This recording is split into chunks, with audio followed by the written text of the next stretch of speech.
कहानी की शुरुआत होती है एक घने जंगल को दिखाते हुए। एक आदमी पागलों की तरह भाग रहा था, इस उम्मीद में कि शायद उसे इस जंगल से भाग निकलने का कोई रास्ता मिल जाए। लेकिन ये जंगल इतना घना था कि यहाँ से बाहर जाने का कोई रास्ता नहीं नजर आ रहा था। यह आदमी सूरज को देखते हुए आगे बढ़ता है, लेकिन अब सूरज भी धीरे धीरे ढल रहा था। मगर इस आदमी ने भागना नहीं छोड़ा। भागते भागते एक पॉइंट आया जहाँ एक बोर्ड पर लिखा हुआ था पॉइंट ऑफ नो रिटर्न, यानी वहाँ से कोई वापस नहीं जा सकता। साथ ही इस बोर्ड पर नंबर 108B लिखा हुआ था। ये देखकर वो और भी ज्यादा परेशान हो जाता है। धीरे धीरे अंधेरा और बढ़ने लगा और पूरे जंगल में एक अजीब सा खौफ फैल गया। तभी अचानक एकदम से सारे परिंदे उड़कर वहाँ से चले जाते हैं। इस आदमी के कई मील के सफर के बाद भी उसे पूरे जंगल में कोई भी एक जंगली जानवर नहीं दिखाई दिया। न जाने ऐसा क्या था जिसे जंगली जानवर भी डर रहे थे। डर के मारे वह आदमी और भी तेजी से भागने लगा। लेकिन कई घंटों का सफर करने के बाद वह आदमी अचानक एक जगह पर आकर रुक गया और उसके चेहरे पर मायूसी छा गई, क्योंकि उसके सामने वही 108 नंबर वाला साइन बोर्ड था जिस पर लिखा हुआ था पॉइंट ऑफ नो रिटर्न। अब आदमी को समझ आया कि चाहे मैं जितना भी भागूं पर इस जंगल से निकल नहीं सकता। इसलिए अब वो वहाँ छुपने की जगह ढूंढने लगा, लेकिन वहाँ उसे छुपने के लिए कोई सेफ जगह नहीं मिली। इसीलिए अब वो पेड़ के ऊपर चढ़ जाता है, पर तभी उस पेड़ की टहनी टूट गई, जिससे वो आदमी काफी ऊंचाई से नीचे जमीन पर आ गिरा। पेड़ से गिरने के बाद वो बहुत ज्यादा जख्मी हो चुका था। उसे काफी गहरी चोटें आई। इससे पहले कि वो बेहोश हो जाता तभी अचानक जमीन हिलने लगी और अजीब सी गुराने की आवाजें आने लगी। वो आवाजें सुनकर आदमी के गले में सांसें अटक गईं। तभी अचानक कोई उसे खींच कर ले गया। खींचने वाला कौन था ये नहीं दिखाया गया, लेकिन हमें उस आदमी की दर्द भरी चीखें सुनाई दी गई। इस इंसिडेंट के 6 दिन बाद हमें शहर में मीना नाम की एक लड़की को दिखाया जाता है जो एक बर्ड शॉप में काम करती है। तभी उसका बॉस आता है और मीना को एक गोल्डन पैरेट को शहर से दूर एक जू में डिलीवर करने का ऑर्डर देता है। मीना बॉस की बात को मानते हुए अब उस पैरेट को डिलीवर करने जाती है। मीना गाड़ी में बैठकर अपने मोबाइल में उस जू का लोकेशन सेट कर लेती है और अपने सफर पर निकल पड़ती है। शहर से बाहर निकलने के बाद वो एक बोर्ड पर बहुत सारे लोगों के मिसिंग फोटोज देखती है, यानी वहाँ पर कई सारे लोग गायब हो चुके थे। लेकिन मीना उन पर ज्यादा ध्यान नहीं देती और आगे बढ़ने लगती है। आगे बढ़ते दौरान मीना शॉर्टकट लेते हुए जंगल के रास्ते से गुजरती है ताकि वो जल्दी से इस पैरेट को जू तक डिलीवर कर दें। और वो पहुंच गई जंगल के बीचों बीच। ये वही जगह है जहाँ हम पहले एक आदमी को गायब होते देख चुके हैं। वहाँ आकर मीना बुरी तरह से फंस चुकी थी। वो अपने मोबाइल पर मैप देखती है, लेकिन वहाँ मोबाइल के सिग्नल नहीं आ रहे थे और उसके कार का रेडियो भी काम नहीं कर रहा था। मीना अब वहाँ से वापस निकलने लगी, लेकिन अब उसे वहाँ से बाहर निकलने का रास्ता समझ नहीं आ रहा था। थोड़ी देर बाद मीना की गाड़ी भी खराब हो गई। मीना गाड़ी से बाहर निकलती है और उसे सामने लगा हुआ वही पॉइंट ऑफ नो रिटर्न वाला बोर्ड दिखाई देता है। मीना को कुछ समझ नहीं आता, इसीलिए वो पैरेट के पिंजरे को हाथ में लेकर आसपास मदद ढूंढने आगे चली जाती है। लेकिन वहाँ आसपास किसी भी मदद का नामो निशान तक नहीं था। उसके बाद वो वापस उस जगह पर लौट आती है जहाँ उसने अपनी गाड़ी खड़ी की थी, लेकिन वहाँ से उसकी गाड़ी गायब हो चुकी थी। ये देखकर वो बहुत ज्यादा परेशान हुई। उसे लगा कि शायद वो उस जगह पर नहीं आई है जहाँ उसकी गाड़ी खड़ी थी, बल्कि ये किसी दूसरी जगह पर आ गई है और उसकी गाड़ी कहीं दूसरी जगह में खड़ी है, क्योंकि इस जंगल का हर एक पॉइंट एक ही जैसा दिखाई दे रहा था। अब अंधेरा भी गहरा होता जा रहा था। एकदम से पहले की तरह ही सभी परिंदे इन पेड़ों से उड़ जाते हैं। मीना को अब डर लगने लगा था, क्योंकि जमीन भी जोर जोर से हिल रही थी। मीना को वहाँ आसपास किसी के होने का एहसास होता है। तभी अचानक मीना को दूर किसी का साया नजर आया। मीना भागते हुए उसके पीछे आई, पर उसे वहाँ कोई भी नहीं मिला। तभी अचानक मीना को एक बूढ़ी औरत भागते हुए दिखाई दी। मीना भी दौड़कर उसका पीछा करने लगी। वो उससे मदद मांग रही थी, लेकिन वो औरत रुकती नहीं, तेजी से भागती रहती है। एक बार फिर मीना इस बूढ़ी औरत का पीछा करती है। अचानक वो बूढ़ी औरत फिर से गायब हो गई। मीना जब उसे ढूंढते हुए और आगे बढ़ी तो उसे दूर जंगल में एक बड़ा सा कमरा दिखाई दिया। वो बूढ़ी औरत उस कमरे के दरवाजे को खोलकर मीना से कहती है, अगर जिंदा रहना चाहती हो तो जल्दी से अंदर आओ। ये सुनते ही मीना बिना सोचे समझे दौड़ते हुए उस कमरे की तरफ गई। मीना के अंदर आते ही उसने गेट को लॉक कर दिया। मीना देखती है कि ये कोई अजीब सा कमरा है जिसमें एक बहुत बड़ा सा मिरर लगा हुआ था। उस बूढ़ी औरत के साथ यहाँ 2 और लोग भी थे। मीना घबरा कर उन लोगों से पूछती है, ये कौन सी जगह है? इस पर उस बूढ़ी औरत ने जवाब दिया कि इस जगह को हम दी कोब कहते हैं। मेरा नाम है मैडलन, ये लड़की है कियारा और इस लड़के का नाम है डेनियल। बूढ़ी औरत मीना से कहती है कि अभी बातचीत का वक्त नहीं है, तुम जल्दी से हमारे साथ मिरर के सामने खड़ी हो जाओ, क्योंकि कोई हमें देखने आने वाला है। मीना पूछती है, आखिर हमें कौन देखने आ रहा है? तो वो बूढ़ी औरत उससे कोई जवाब नहीं देती। एकदम बाहर से अजीब सी आवाजें आने लगी। मीना डर के मारे पूछती है कि ये आवाज किस चीज की है? तो कियारा मीना को बताती है कि इन्हें हम वॉचर्स कहते हैं। वे शीशे के दूसरे ओर से हमें देख रहे हैं, पर हम उन्हें नहीं देख सकते। वे हर रात सूरज ढलने के बाद यहाँ आते हैं और हमें देखते रहते हैं जब तक सुबह का सूरज नहीं निकल आता। तभी शीशे के दूसरी तरफ से शोर आने लगा। मीना पूछती है, ये शोर कैसा है? उस बूढ़ी औरत ने बताया कि वॉचर्स तुम्हारे आने से खुश हैं, तुम्हें यहाँ देखकर तालियां बजा रहे हैं। मीना बुरी तरह से कंफ्यूज थी। वो जल्द से जल्द यहाँ से निकलना चाहती थी। मैडलिन जिन्हें वॉचर्स कह रही थी, न तो अब तक मीना ने उन्हें देखा और न ही किसी और ने देखा था। रात गुजर जाती है। सुबह होने पर ये लोग उस जगह से बाहर निकल आते हैं। मैडलिन बताती है कि वे वॉचर्स सिर्फ रात में ही बाहर निकलते हैं। दिन के वक्त हम लोग जंगल में आजाद घूम सकते हैं। मीना रात भर यही सोच रही थी कि कब सुबह होगी और जल्दी से मैं इस जंगल से बाहर निकल जाऊं। इसीलिए वह फौरन जंगल से बाहर निकलने का रास्ता ढूंढने लग जाती है। तब मैडलिन बाकी सबको उसे रोकने से मना कर देती है, जैसे कि वह जानती हो कि मीना इस जंगल से बाहर नहीं निकल सकती और वह जरूर वापस आएगी। बस मीना को जाते हुए मैडलिन बताती है कि तुम्हारा यह फैसला अच्छा नहीं है, इस जंगल से बाहर निकलने का कोई रास्ता नहीं है। रात होने से पहले हमें इस घर में वापस आना पड़ता है। अगर तुम लेट हो गई तो तुम अपनी जान से हाथ धो बैठोगी। मीना किसी की बात नहीं सुनती और अपने पैरेट को लेते हुए तेजी से आगे बढ़ती है। थोड़ा सा आगे बढ़ने पर उसे वहीं पॉइंट ऑफ नो रिटर्न वाला साइन दिखाई देता है। उसे देखकर वो घबरा तो गई, लेकिन उसने हिम्मत नहीं हारी और सूरज को देखकर सूरज की डायरेक्शन में आगे बढ़ती रही, पर जंगल से निकलने में कामयाब नहीं हो सकी। आगे चलकर रास्ता ही खत्म हो गया। मीना ने देखा कि वो एक पहाड़ के टॉप पर खड़ी है, जहाँ से आगे दूर दूर तक जंगल के सिवा कुछ भी नहीं था। इसीलिए वो मायूस होकर नीचे बैठ जाती है। तभी अचानक उसके कंधे पर किसी ने हाथ रखा। वो डर गई और जब उसने पीछे मुड़कर देखा तो वो बूढ़ी औरत मैडलेन थी। यहाँ मैडलेन उसे हौसला देती है और कहती है कि सिर्फ तुम ही नहीं जिसने यहाँ से निकलने की कोशिश की और हार गई, हम भी तुम्हारी तरह ही हार कर यहाँ रुके हैं। यहाँ से बाहर निकलने का कोई रास्ता नहीं, चलो मैं तुम्हें कुछ दिखाती हूँ। मैडलेन मीना को जंगल की तरफ लेकर जाती है। मैडलेन मीना से कहती है ये जंगल एक शिकारी है और हम सब उसका शिकार, अगर जिंदा रहना चाहती हो तो हमारे साथ ही रहो। मैडलेन उसे पॉइंट ऑफ नो रिटर्न वाले काफी सारे साइन बोर्ड दिखाती है जो कि जंगल के चारों तरफ गोल घेरे में लगे थे और उनके बीच में था उनका कमरा। मैडलेन बताती है कि ये हमारे घर से आधे दिन के फासले पर लगे हैं, अगर इसे आगे गई तो वापस लौटना मुश्किल हो जाएगा, इसलिए कभी भी यह तुम्हें नजर आए तो तुम इन्हें इग्नोर मत करना। मीना पूछती है ये सब किसने बनाया, तो वो जवाब देती है ये एक प्रोफेसर ने बनाया है, लेकिन अब तक उसे किसी ने देखा नहीं है। अब रात हो जाती है, ये लोग वापस उस घर के अंदर आ जाते हैं। हर रात वॉचर्स उन्हें देखने के लिए आते थे। आज कियारा नामी लड़की उनके सामने डांस करती है और कहती है ये सब उन्हें पसंद है। ऐसा नहीं था कि इन चारों को हर रात वॉचर्स के सामने खड़ा ही रहना पड़ता था। ये लोग जो चाहते वह कर सकते थे, बस ये लोग उनकी तरफ अपनी कमर नहीं कर सकते थे। ऐसा करने पर वो लोग बहुत ज्यादा गुस्सा हो जाते थे। रात में तो उन्हें सिर्फ वॉचर्स का मसला था, लेकिन दिन में भी उन्हें बहुत मुश्किलों का सामना करना पड़ता था। ये लोग जंगल से हर रोज अपना पेट भरने के लिए कुछ न कुछ शिकार करके लाते थे, जिससे उनका गुजारा हो जाता। अगले दिन कियारा और मीना दोनों जंगल में शिकार करने जाती हैं। मीना कियारा से पूछती है कि आखिर ये वॉचर्स चाहते क्या हैं। कियारा बताती है मुझे भी कुछ खास नहीं पता, लेकिन मैडलाइन कहती है कि ये वॉचर्स हमें देखते हैं, हमें ऑब्जर्व करते हैं, लेकिन अगर हमने वॉचर्स को देखा तो हम पागल हो जाएंगे क्योंकि वॉचर्स बहुत ही खूंखार दिखते हैं। कियारा अब उसे एक गड्ढा दिखाती है और कहती है ऐसे बहुत से गड्ढे इस जंगल में मौजूद हैं। दिन के वक्त सारे के सारे वॉचर्स उन गड्ढों में रहते हैं और रात में वो यहाँ से बाहर निकल आते। दिन के वक्त ये लोग इसलिए बाहर नहीं आ सकते क्योंकि सूरज की रोशनी उनकी स्किन जलाती है। कियारा मीना को बताती है कि वो 5 महीने पहले अपने पति के साथ इस जंगल में आई थी और तब से वो दोनों यहाँ फंसे हुए थे। पर आज से 6 दिन पहले मेरा पति जंगल में रास्ता ढूंढने निकला है। मुझे उम्मीद है कि वो जरूर वापस आएगा और हम सबको यहाँ से सेफली ले जाएगा। यहाँ हमें मालूम होता है कि असल में कियारा का हस्बैंड वही आदमी था जिसे हमने मूवी के स्टार्ट में देखा था, जिसे कोई यहाँ से खींच कर ले गया और अब वो मारा जा चुका है। इस तरह से बातें करते हुए ये दोनों कमरे के पास वापस लौट आए। यहाँ मैडलेन ने मीना को 3 रूल समझाती है जिंदा रहने के लिए। सबसे पहला ये कि वो रात के वक्त घर का दरवाजा नहीं खोलेगी, दूसरा रात में वो आईने की तरफ अपनी कमर नहीं करेगी और तीसरा ये कि दिन के वक्त वो उन गड्ढों के पास नहीं जाएगी और जितना हो सके रोशनी में रहेगी। जब तक तुम इन रूल्स को फॉलो करोगी तब तक तुम जिंदा रहोगी। लेकिन मीना को मैडलाइन की बातों पर बिल्कुल भी भरोसा नहीं होता। अब उस रात मीना इन वॉचर्स के बारे में जानना चाहती थी, इसीलिए वो शीशे के साथ कान लगाकर आवाजें सुनने की कोशिश करती है। जब उसे कुछ सुनाई नहीं देता तो मीना को मैडलाइन की बताई गई वॉचर्स की बातें फेक लगने लगती हैं। इसलिए वह रूल्स को तोड़ते हुए अपनी कमर को शीशे की तरफ करके सो जाती है और ऐसा करने पर इन वॉचर्स को गुस्सा चढ़ जाता है। वो लोग जोर जोर से उस शीशे को मारने लग जाते हैं। शोर से मैडलाइन भी उठ जाती है और वह जल्दी से मीना को शीशे की तरफ खड़े रहने को कहती है और तब जाकर वो वॉचर्स का गुस्सा शांत होता है। यानी जब इंसान वॉचर्स को अपनी पीठ दिखाते हैं तो वह उसे खुद की इंसल्ट मानने लगते हैं। ये रात भी गुजर जाती है और अगले दिन मीना डेनियल के साथ शिकार पर निकलती है। वो डेनियल से पूछती है क्या आज तक तुमने किसी वॉचर को देखा है, जिस पर डेनियल ने जवाब दिया कि मैंने भी आज तक वॉचर्स को नहीं देखा और जो भी वॉचर्स को देखता है वो जिंदा नहीं बच पाता। तब मीना डेनियल को समझाती है कि मुझे लगता है कि ये सब मैडलाइन की बनाई हुई कहानियां हैं जिसके अंदर वो हमें फंसा रही है। हमें जरूर उन गड्ढों को जाकर चेक करना चाहिए, शायद हमें यहाँ से बाहर जाने का कोई रास्ता मिल जाए। डेनियल भी यहाँ रहकर बहुत ज्यादा तंग हो चुका था और वो भी किसी तरह से रास्ता ढूंढकर इस जंगल से भाग निकलना चाहता था, इसलिए वो मीना की बात मान लेता है और वो दोनों गड्ढे के पास पहुंच जाते हैं। अब मीना अपने आप को रस्सी से बांधकर इस गड्ढे के अंदर उतरती है। रस्सी का दूसरा सिरा डेनियल ने पकड़ा हुआ था ताकि अगर मीना को कुछ भी हो वो जल्दी से मीना को बाहर की तरफ खींच ले। मीना नीचे गड्ढे में पहुंच जाती है जहां उसे बहुत सारा इंसानों का सामान मिलता है। मीना उस सामान को इकट्ठा कर लेती है। ये सारा सामान उन लोगों का था जो जंगल में वॉचर्स के शिकार हो चुके थे। डेनियल रस्सी के सहारे कैमरा, साइकिल और जरूरत का सारा सामान को बाहर ले आता है। मीना अब नीचे इंतजार करती है कि डेनियल कब रस्सी नीचे फेंकेगा और मैं ऊपर चली जाऊंगी। और इससे पहले कि मीना उस गड्ढे से बाहर निकल पाती उसे गड्ढे के अंदर किसी के आने की हलचल सुनाई देती है। मीना जल्दी से डेनियल को रस्सी नीचे फेंकने की आवाज देने लगती है, लेकिन तभी मीना को पकड़ने के लिए एक वॉचर का हाथ बढ़ने लगता है। पर मीना धूप में खड़ी थी, इसलिए जब उस वॉचर के हाथ पर सूरज की रोशनी पड़ी तो उसका हाथ जलने लगा। इतने में डेनियल ने नीचे मीना के पास रस्सी फेंकी और मीना फौरन जल्दी से बाहर निकल आई। मीना पूरी तरह से डर गई थी। ये लोग उस सारे सामान को लेकर अपनी सेफ हाउस में आ गए जहाँ मैडलेन ने उससे पूछा ये सामान तुम्हें कहाँ से मिला। ये लोग झूठ बोल देते हैं कि ये सामान उन्हें इस जंगल से मिला। मैडलेन को इस जंगल में रहते हुए बहुत अरसा गुजर चुका था। वो जानती थी कि ये सामान उसे जंगल से नहीं बल्कि एक गड्ढे से मिला होगा। वो मीना से पूछती है बताओ तुमने गड्ढे के अंदर क्या देखा, लेकिन मीना उसे कुछ नहीं बताती। ये लोग बहुत खुश थे कि आज रात ये लोग वॉचर्स को देख पाएंगे क्योंकि मीना को गड्ढे के अंदर एक कैमरा मिला था। डेनियल किसी तरह जुगाड़ करके उस कैमरा को टीवी के साथ अटैच कर लेता है ताकि ये लोग भी टीवी पर वॉचर्स को देख पाएं। मैडलेन बार बार उन्हें समझाती है कि ये तुम लोग गलत कर रहे हो, लेकिन ये दोनों उसकी एक बात भी नहीं सुनते। आज रात ये लोग वॉचर्स के इंतजार में बैठे थे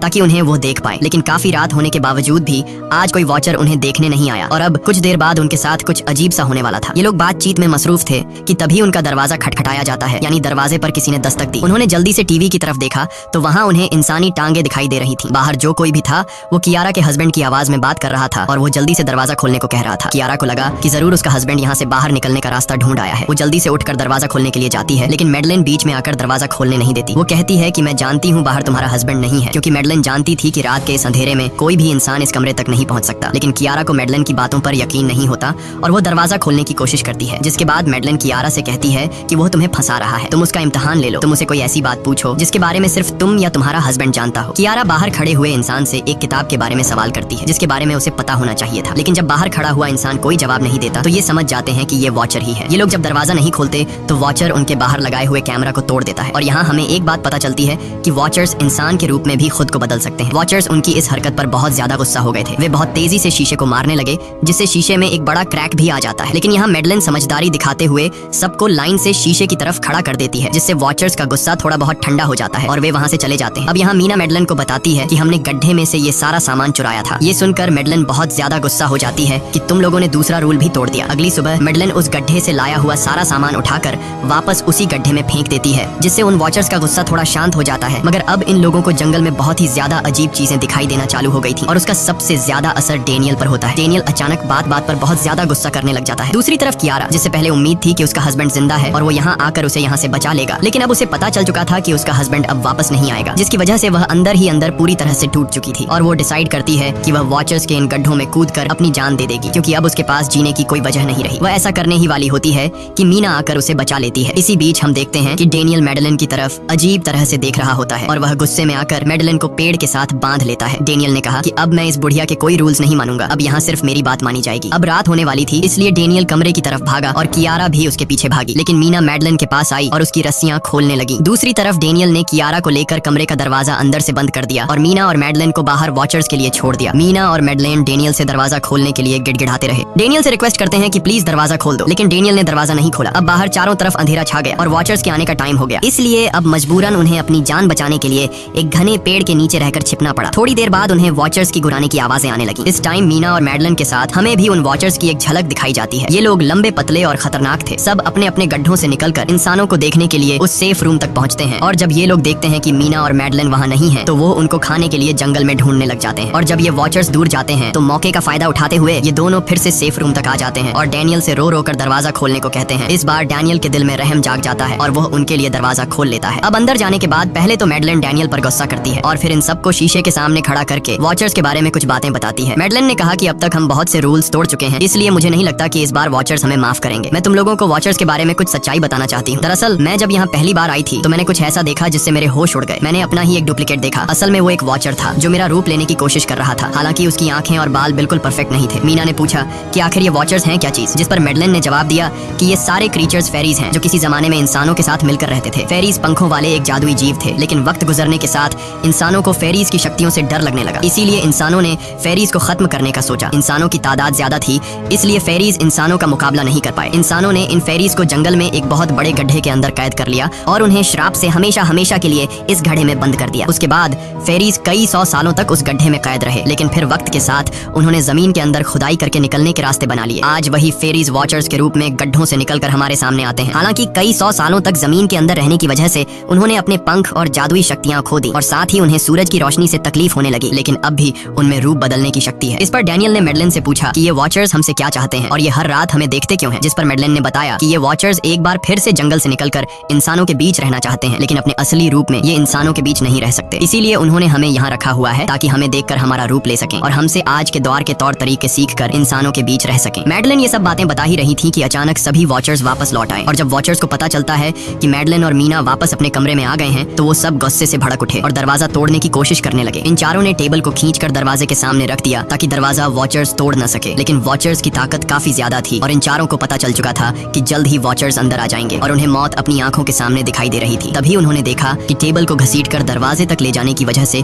कारपेट पलट गई है। जब उन्होंने कारपेट हटाया तो उन्हें नीचे एक बड़ा लोहे का गेट नजर आया। उन्होंने जल्दी से गेट खोला तो उन्हें पता लगा कि नीचे एक बहुत बड़ा बंकर है। ये लोग जल्दी से उस बंकर के अंदर घुस गए और ऊपर से लोहे का गेट बंद कर दिया। ये लोग इस बात को लेकर परेशान थे कि ये बंकर यहाँ पर मौजूद था और इन लोगों को पता भी नहीं चला। इस बंकर के नीचे बहुत फैसिलिटीज थी, हजारों दिन का खाना, एक कंप्यूटर और भी बहुत सारा जरूरत का सामान रखा था। मीना जानना चाहती थी कि आखिर ये जगह किसने बनाई, इसीलिए वो उस कंप्यूटर को ऑन कर लेती है। उस कंप्यूटर में बहुत सारा डेटा सेफ था जिसे खोलने पर उन्हें पता चलता है कि ये सारी जगह प्रोफेसर मार्टिन ने बनाई थी। असल में प्रोफेसर को इन क्रीचर्स के बारे में पता था, वो इन वॉचर्स पर रिसर्च करना चाहता था, इसीलिए उसने ये बंकर बनाया था। पैसों का लालच देकर वो दूसरे इंसानों को काम के लिए यहाँ लेकर आता था और रात के वक्त मजदूरों को ऊपर कमरे में छोड़कर खुद यहाँ आकर छुप जाता था और वो वॉचर्स फिर उन इंसानों को खा जाया करते थे। अगली वीडियो में डॉक्टर मार्टिन बताते हैं कि उनकी उनकी रिसर्च के दौरान उन्हें एक सबसे अलग फेरी मिली जो रोशनी में भी उन गड्ढों से बाहर आ सकती थी। डॉक्टर बताता है कि उस वॉचर ने एक बच्ची का बिल्कुल परफेक्ट रूप ले लिया था जिसे कोई पहचान नहीं सकता था। वो बहुत अच्छी थी, उसने डॉक्टर मार्टिन को मारा नहीं। डॉक्टर मार्टिन उसे यहाँ ले आया। तभी प्रोफेसर ने कैमरा को दूसरी तरफ मोड़ा। तब उन्होंने देखा कि प्रोफेसर ने उस छोटी सी बच्ची के रूप में आए वो क्रीचर को पिंजरे में कैद कर लिया है। पता नहीं डॉक्टर उसके साथ कौन सा एक्सपेरिमेंट करने वाला था। उस कंप्यूटर में बहुत सी वीडियोस थी और हर वीडियो में कुछ न कुछ बताया हुआ था। मीना बस ये जानना चाहती थी कि आखिर में क्या हुआ, इसीलिए वो सबसे आखिरी वीडियो प्ले करती है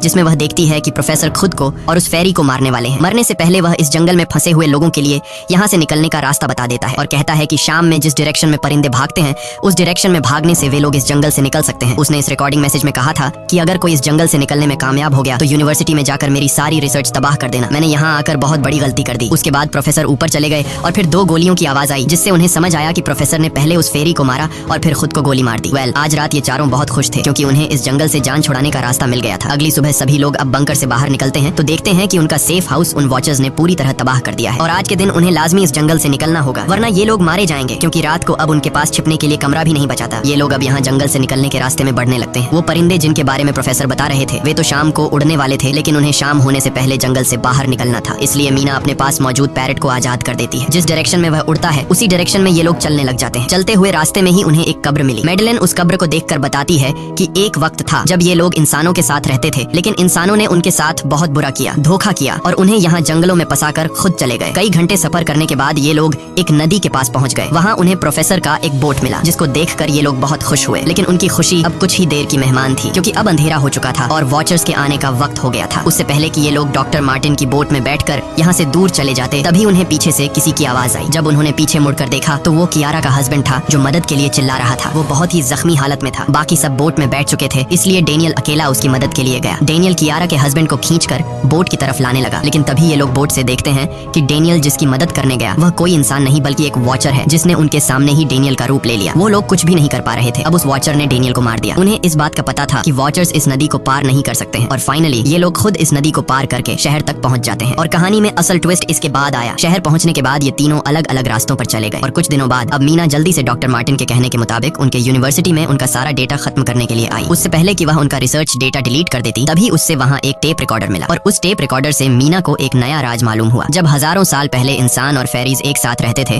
तो तब उनकी शादी भी हुआ करती थी। इंसान और फेरी के मिलन से जो बच्चे पैदा होते थे उनमें इंसान और फेरी दोनों के गुण होते थे। उन्हें हाफलिंग्स कहा जाता था। उन हाफलिंग्स में एक खासियत थी कि वे रूप बदलने में इतने माहिर होते थे कि वे किसी मरे हुए इंसान का रूप भी बदल सकते थे। प्रोफेसर का मानना था कि जब इंसानों ने फेरीज को जंगल के अंदर गढ़ों में कैद कर लिया था तब हाफलिंग इंसानों के बीच अपना रूप बदलकर चुपके से रहने लगे और वो आज भी किसी न किसी रूप में इंसानों के बीच मौजूद है। मीना जब प्रोफेसर के ऑफिस में आई और वहाँ पर जांचबीन करने लगी तो वहाँ उसके हाथ कुछ ऐसी तस्वीरें लगी जिसने उसके होश उड़ा दिए। उसने देखा कि तस्वीर में जो प्रोफेसर के साथ लेडी खड़ी है वो कोई और नहीं बल्कि मैडलेन है और असल में मैडलेन प्रोफेसर की वाइफ है। वो कंफ्यूज हो जाती है कि मैडलेन ने उसे यह बातें क्यों नहीं बताई। इस भारी कंफ्यूजन को शेयर करने के लिए वो कियारा के पास आती है और उसे बताती है कि जिस मैडलेन से हम जंगल में मिले थे वो असल में प्रोफेसर मार्टिन की वाइफ है लेकिन उसने हमें यह सच्चाई इसलिए नहीं बताई क्योंकि वो खुद एक इंसान नहीं बल्कि एक रूप बदलने वाली फेरी थी। मैंने जब रिसर्च किया तो मुझे पता चला कि काफी साल पहले प्रोफेसर की वाइफ मैडलेन कैंसर की वजह से मर गई थी। ये सुनकर कियारा कहती है कि फिर वो मैडलेन कौन थी जो इतने समय से हमारे साथ थी। इस पर मीना कहती है मुझे सब समझ आ रहा है। दरअसल प्रोफेसर अपनी वाइफ के मरने से बहुत दुखी थे और उसे हर हाल में वापस पाना चाहते थे और जब प्रोफेसर को इन रूप बदलने वाली फेरीज के बारे में पता चला तो प्रोफेसर ने उस रूप बदलने वाली फेरी को पिंजरे में कैद किया जो एक बच्ची का परफेक्ट रूप लेकर उनके पास आई थी। प्रोफेसर ने अपनी वाइफ की फोटो दिखाते हुए उस फेरी को अपनी वाइफ मैडलेन जैसा बना दिया क्योंकि वो फेरी बाकी फेरीज से अलग थी। वो दिन में भी बाहर आ सकती थी। मीना ने कहा कि मैंने मैडलेन को यहाँ बुला लिया है, हमें किसी तरह से करके उसे वापस जंगल भेजना होगा। तभी एक कार वहाँ आकर रुकी। जब उस कार से जो इंसान उतरा उसे देखकर मीना के गले में सांस अटक गई। वो कियारा थी, यानी कि अब तक जो मीना के साथ थी वो मैडलेन थी। उसने कियारा का रूप ले रखा था। कियारा जैसे ही घर के अंदर आई तभी मैडलेन ने कियारा के हस्बैंड के रूप में बदलकर उसे बेहोश कर दिया। मीना ने मैडलेन से कहा आखिर तुम चाहती क्या हो, जिस पर मैडलेन गुस्से में आकर कहा मैं फेरीज की सबसे अलग मखलूक हूँ। मेरे सभी साथी बचपन से मुझे चिढ़ाते थे, वो मुझे अपने साथ नहीं रहने देते क्योंकि मैं सबसे अलग थी। मैं उस जंगल में अकेली पड़ चुकी थी और मैं उस जंगल से निकलकर बाहर लोगों के साथ मिलकर रहना चाहती थी। फिर एक दिन प्रोफेसर उस जंगल में आया, उसने मुझे पिंजरे में कैद कर लिया। उसने मुझसे कहा कि अगर मैं उसकी वाइफ का रूप ले लूं तो वह मुझे जंगल से बाहर ले जाएगा। मैंने उसकी बात मान ली। प्रोफेसर ने मुझे मैडलेन की सारी बातें सिखाई और बाद में उस धोखेबाज प्रोफेसर ने मुझे मारने की कोशिश की, लेकिन उससे पहले कि वो मुझे मार पाता मैंने उसे ही मार डाला। तुम इंसान कभी भी भरोसे के लायक नहीं थे और न ही रहोगे। अब तुम भी मेरी सच्चाई जान चुकी हो, इसलिए तुम्हें भी मरना होगा और तुम्हें मारने के बाद मैं तुम्हारे रूप में इंसानों के बीच रहूंगी। यह कहकर मैडलेन ने मीना का रूप ले लिया और उसका गला दबाकर उसे मारने लगी। तब मीना ने मैडलेन से कहा कि क्या प्रोफेसर ने तुमसे यह नहीं कहा कि तुम क्यों दिन में निकल सकती हो। असल में तुम हाइब्रिड हो, आधी इंसान और आधी फेरी, इसीलिए तुम इंसानों और फेरीज के बीच रह सकती हो। मुझे पता है कि दुनिया में अकेला रहना कैसा होता है, लेकिन तुम अकेली हाफलिंग नहीं हो। तुम्हारे जैसे और भी हाफलिंग्स हैं जो किसी न किसी रूप में इंसानों के बीच रह रहे हैं। इस सच्चाई का पता चलते ही मैडलिन का शरीर अचानक अपने असली रूप में आने लगा। देखते ही देखते उसके पंख निकल आए, जिसके बाद वो मीना को यहीं पर छोड़कर यहाँ से उड़ जाती है। इसके बाद कुछ हफ्तों के बाद का सीन दिखाया जाता है, जहाँ मीना अपनी सिस्टर के साथ रहने लगी है। उसने अपनी सिस्टर को बताया कि शायद वो फेरी अभी भी मेरा पीछा कर रही है। तब मीना की सिस्टर उसे कहती है कि तुम डरो मत, ऐसा कुछ नहीं है। और कहानी के एंड में हम एक छोटी बच्ची को देखते हैं जो कि उस वक्त मीना के घर के नीचे खड़ी थी। ये कोई और नहीं बल्कि मैडलिन थी, जो अब उनके दुनिया में उस रूप में रह रही है। और इसी के साथ ये कहानी खत्म हो जाती है। अगर आपको ये वीडियो अच्छी लगी हो तो हमारे चैनल को सब्सक्राइब और वीडियो को लाइक जरूर कीजिएगा।